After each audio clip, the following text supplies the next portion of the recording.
تو دوستوں، ایک دفعہ کا ذکر ہے کہ ایک گھر میں ایک اکیلی عورت رہتی تھی۔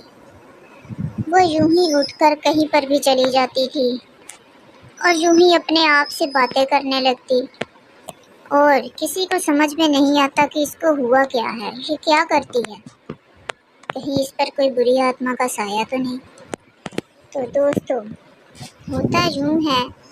کہ اس پر سچ مچ ایک بری آتما کا سایہ ہوتا ہے۔ یہ یوں ہی اٹھ کر باہر جنگل کی طرف چلی جاتی ہے اور یوں اپنے آپ سے ہی باتیں کرنے لگتی ہے، اور کبھی یہ کچھ کہتی ہے اور کبھی یہ کچھ کہتی ہے، اور جب اس کو ہوش آتی ہے تو کہتی ہے میں یہاں پر کیسے آ گئی، میں تو اپنے گھر میں تھی، میں جنگل میں کیسے آ گئی،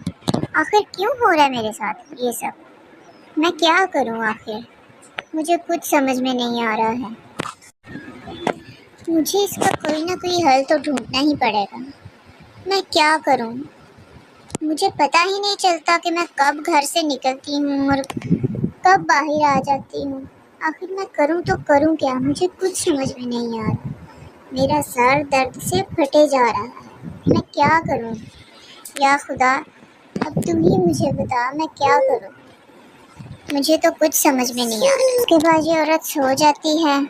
اور پھر جب اٹھتی ہے تو یہ اپنے آپ کو ایک جنگل میں پاتی ہے، اور اٹھ کر گھبرا جاتی ہے کہ یا خدا میں یہاں پر کیسے آ گئی، میں تو اپنے گھر میں سو رہی تھی، اور پھر یہ اونچی آواز سے پڑھنے لگتی ہے اللہم صلی علی محمد وعلی آل محمد کما صلیت علی ابراہیم وعلی آل ابراہیم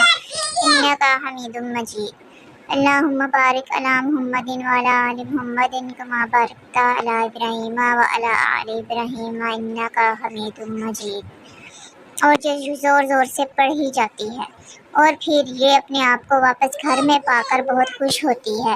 اور کہتی ہے یا اللہ میں اب سے نماز شروع کروں گی، نماز نہیں چھوڑوں گی۔